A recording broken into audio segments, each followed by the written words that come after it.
Quero parabenizar a ARU pela iniciativa, por esse debate que vem acontecendo, que tem contribuído muito para esse debate de desenvolvimento da nossa cidade, discutir questões relevantes. E esse debate aqui é mais uma etapa que nós temos para discutir uma questão fundamental para nós. Hoje nós vivemos um momento que eu diria assim, dramático, né? Dramático porque nós tivemos assim um retrocesso imenso em políticas públicas, e Belém está bem próximo de completar 400 anos, sem que o seu plano diretor ele esteja nas suas diversas dimensões regulamentadas. Não é apenas, o que é mais alarmante é que tem apenas duas propostas de tramitação, que é o da onerosa, e a de impacto de finanças. Mas tem vários pontos do plano diretor que precisam ser regulamentados que não tem nem discussão. Na Prefeitura de Belém, por parte do Executivo, é bom deixar claro que a regulamentação do plano diretor ela é uma prerrogativa do Executivo. É prerrogativa do Poder Executivo a regulamentação, de enviar para a Câmara. O vereador não pode tomar a iniciativa de apresentar uma proposta de regulamentação. E aí a gente acaba ficando a mercê de uma situação como essa. E eu diria para vocês, pessoal, que tanto a proposta de outorga onerosa quanto a proposta do pacto de vizinhança, todas as duas propostas elas são inconsistentes e são inconstitucionais. Todas as duas. Primeiro que não observa os parâmetros do Estatuto das Cidades. Segundo, que não está pensando, porque uma das coisas que a gente tem que fugir, e a outorga onerosa ela não pode se prender ao debate meramente econômico, de arrecadação.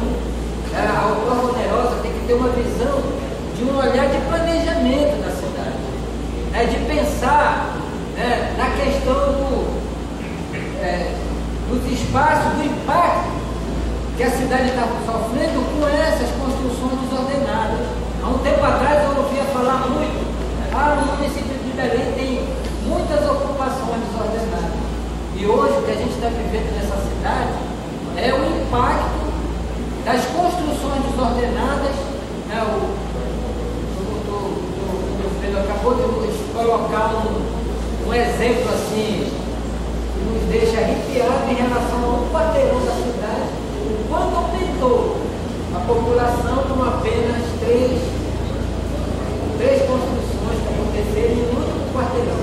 Essa semana saiu uma reportagem dizendo que só no bairro do Marizal, nos últimos 2 anos foram construídos 22 prédios. Que agora não é prédio, mas é torre. E a visão é cada vez mais oponente, é torre. Então, 22 que foram construídas só nos últimos 2 anos. E olha, eu sou morador aqui, próximo da universidade, moro no bairro dos Lunas, e eu posso contar, só quando eu saio da minha casa, quando eu olho acima, dá para perceber que próximo da onde eu moro já tem 12 prédios sendo construídos, 12 no bairro dos Lunas. Então, onde nós vamos parar?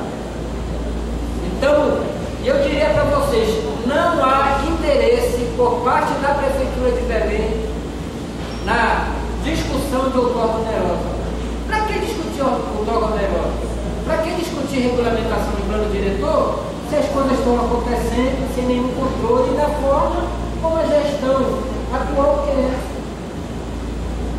E olha, eu acho que até o mercado imobiliário, ele se intensificar muito esse debate, ele vai até topar esse debate do outorga onerosa. Porque pelos debates que a gente tem feito, pelos cálculos que têm sido feitos, o máximo que vai chegar ao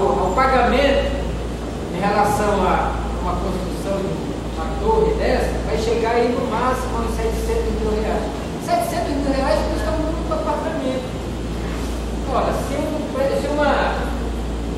se uma construtora dessa está construindo um prédio de 40 andares, o que é 700 mil? Aí acabar tocando o debate daqui a pouco, o próprio mercado imobiliário vai estar na rua mobilizando a sociedade para impressionar a Câmara para aprovar o dólar oneroso. E é por isso que nós não podemos fazer o debate puro e simples da questão econômica, porque não é esse debate que nós temos. Porque hoje é uma lógica perversa que é de uma cidade engolindo a outra. Porque está sendo construídos os prédios, a cidade, primeiro, está à mercê de uma gestão antidemocrática que está instalada nessa cidade e também está à mercê da especulação imobiliária.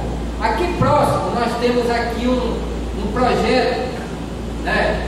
Aliás, dois projetos na cidade que são exemplos do crime cometido com dinheiro público. Primeiro foi a macro-drenagem da Bacia do Luna. A macro-drenagem da Bacia do Luna, milhões de dólares foram gastos ali e não foi construída estação de tratamento de esgoto. E todo o esgoto da cidade é despejado diretamente no rio. E aqui próximo nós temos o Portal da Amazônia, um projeto que eu considero importantíssimo para melhorar a vida das pessoas que moram na periferia da cidade, né? Mas que, no entanto, primeiro, não há previsão de construção de estação de tratamento de esgoto. Segundo, o projeto que está sendo implementado aí não é para beneficiar quem mora aqui. E em 2007, logo que eu entrei na Câmara, né, que eu assumi o mandato em fevereiro de 2007, eu fiz a denúncia na Câmara, fui para o Ministério Público, fui brigar porque bem no início desse projeto já havia uma discussão, né? Vocês lembram como era o nome do shopping aqui da Padre Chico? Da Shopping Guatemi.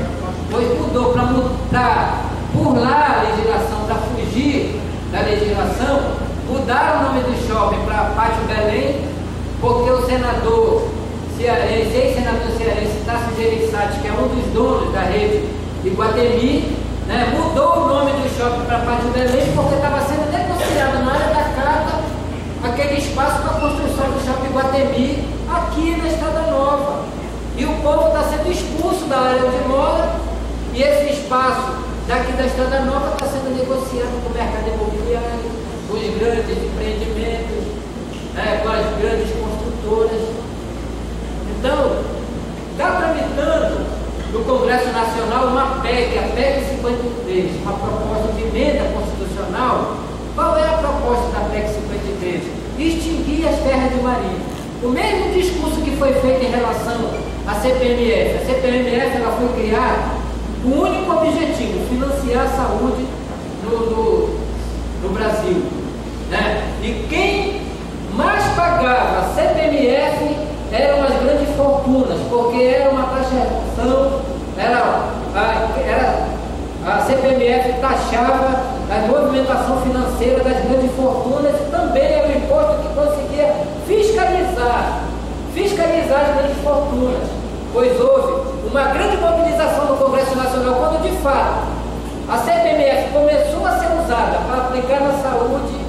Aí os senadores do Congresso Nacional se mobilizaram para acabar com a CPMF. Agora, as terras de marinha, né, que essas áreas aqui da cidade que eram de poucas famílias, que receberam essas terras no período da coroa, né, que receberam do imperador, na época, essas terras, né, e que na Constituição de 88 estabeleceu que era a área da União, e a PEC 53 ela visa acabar, extinguir no Brasil as terras de marinha, porque justamente agora a União começou a titular aqui na Radional, na Allan Kardec, aqui na Terra Firme, no bairro do Guamá, várias famílias estão com título expedido pela SPU, Superintendência